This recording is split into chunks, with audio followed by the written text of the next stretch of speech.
ikaze nanone kuri Stone TV show. Uyu ni wa mwanya w'inkuru yanyu mukunda muri benshi. Urudashoboka episode ya 42. Jyewe ndi Tudosichenko.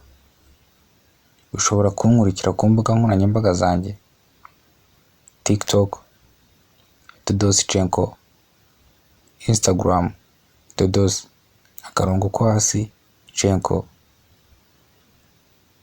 na Facebook Tudosichenko. Bahaye ikaze muri episode ikurikira. Twahuriza Kevin ahamagaye Ivan nawe yafunze umwuka akavuga ati agiye kumuvugisha kama mbaye. Denise we yari yatoboye ukuri kose yabwiye Ivan ko burya yamubabariye kera kuko atumvaga ko ibintu by'uko ari byo byagombaga gutuma amusiga. Kevin we yamaze kumenya ko Karine nta hantu na hamwe ahuriye na Brenda, kandi yabwiwe ko Brenda atabaho. Reka dukurikire. Ivan we yaramaze gufata icyemezo cyo kwitaba Kevin, bakavugana, bakabwizanya ukuri, bakumvana cyangwa ntibumvane.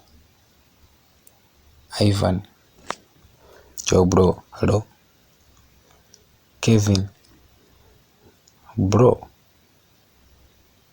nyuma y'amezi angana gutya ndacyari bro.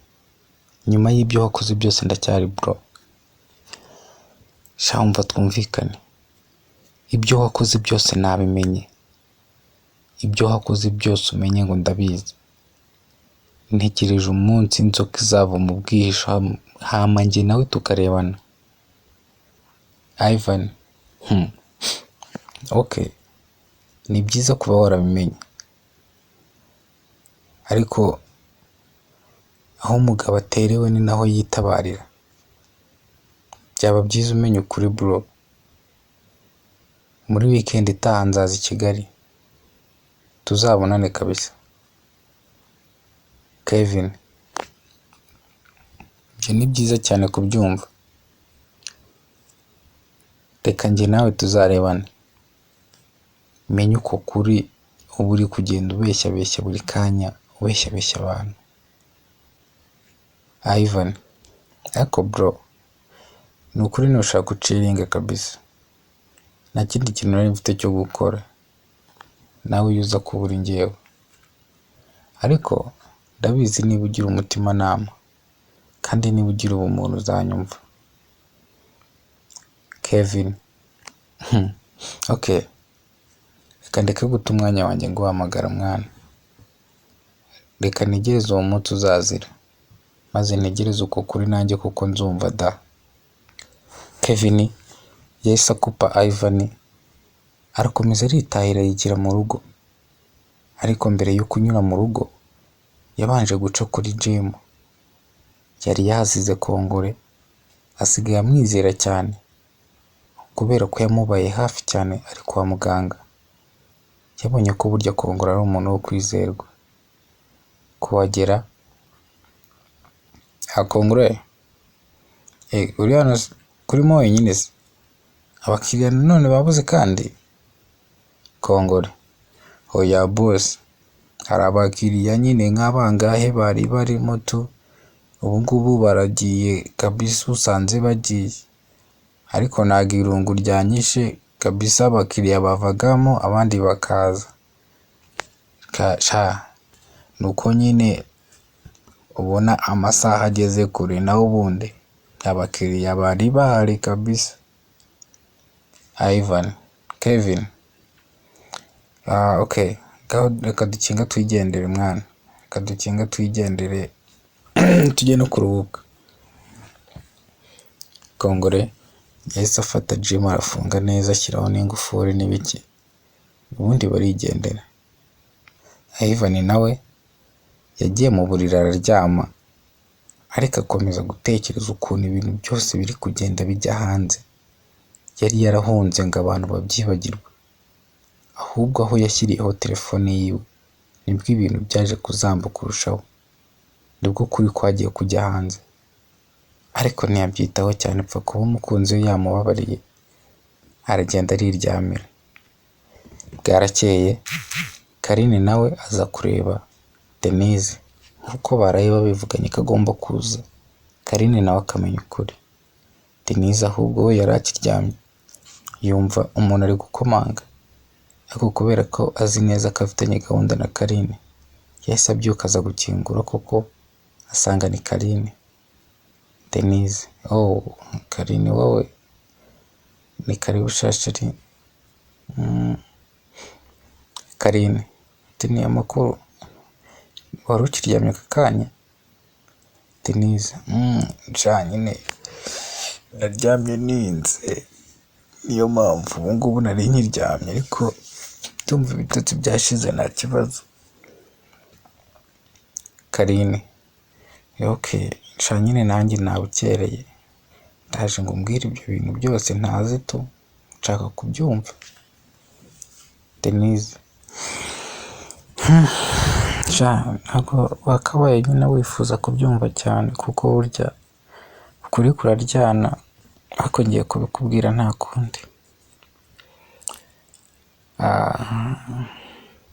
Kevin yavuye hano nijoro,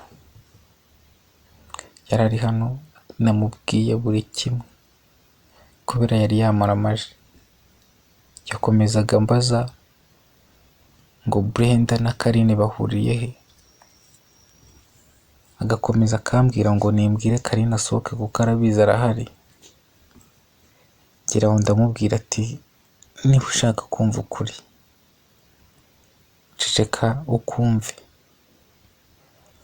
Namubwiye nti Brenda uri guhora umbwira, uri guhora uvuga, ntabwo abaho.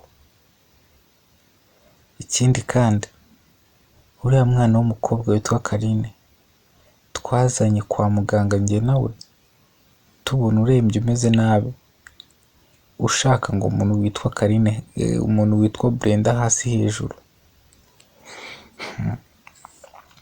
Tukubajije uwo ari we, aho twamukura, ati nawe ntabwo uhazi. Mpita mubwira ko ariko twagiye inama yo kukujyana ukagenda wigize Brenda, wumve ngo ibintu byose yabimenye.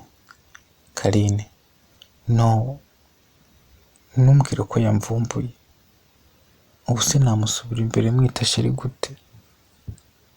Denise: ubu namusubira imbere ndi kumwita darling, ndi kumwita iki n'iki, ngo ni umugabo wanjye? Denise: oya, urategereza indi ntambwe yiwe aho yamenyeye ukuri, urategereza icyo ari bugusabe gukora, aba aricyo nawe ukora. Gusa sha turi kuvugana yambwiye ko yari amaze gukunda wowe, waba uri Brenda cyangwa utari we, ko yari amaze gukunda wowe, none ari kugira ibyago byo gushaka kumusiga, kumwereka ko nyine waje uje kumutabara, ushobora no kuba utamukunda. Carine yahise yiruhutsa, yitsa umutima, areba Denise mu maso, arangije. Carine: sha Denise, ibintu ngiye kukubwira ntabwo wabyumva, ariko nanjye ndikumva ndi gukunda uriya muhungu. Byanyobeye ukuntu byaje, ariko ndikumva ndi kumukunda. Ariko se kuva wamubwiye ukuri, wamubwije ukuri kose, ubu ngubu ntiyahise abivamo? Ikindi se wamubwiye na bya bindi bya Ivan? Denise: bya Ivan nabyo nigeze mubwira, ariko nabyo yabiketse, yabimbajije ngo nabyo mbimubwire. Ndangije ndamubwira toya, uzihamagarire Ivan cyangwa umutegereza ze, aba ari mwe mubyivuganira, njye ntabwo mbirimo. Carine: uzi n'ikindi Denise, none ndagiye aka kanya ubona ndagiye, ahubwo baye ngiye kumureba Denise, ugiye kumureba indese none urasaze. Karine, oya ngiye kumureba, ngomba kumenya ukuri kose. Uru rukundo rutangiye kunzamo rutaragira kure, udasanga nishyizemo gukunda uriya muhungu nkasanga njyewe ari kwishyiramo kunyikuramo. Reka njye kumureba amenye ibyo arimo. Ndagiye kandi cyore. Ubu se Karine amaze gukunda uriya muhungu kuri urwo rwego, aho yumva adashaka kwicara ngo atuze ategereze intambwe ye ya mbere, ahubwo yahisemo kwigirayo. Denise se we noneho asigaye ameze atabyakiriye gute? Aha naho episode y'ubutaha. Nari Dodoscenko. Kanda subscribe, comment ndetse na like na share kugira ngo iyi nkuru nziza cyane igere no ku bandi bantu bose. Kandi tubashimiye ku bitekerezo byanyu by'inyamibwa mukomeza kutugezaho.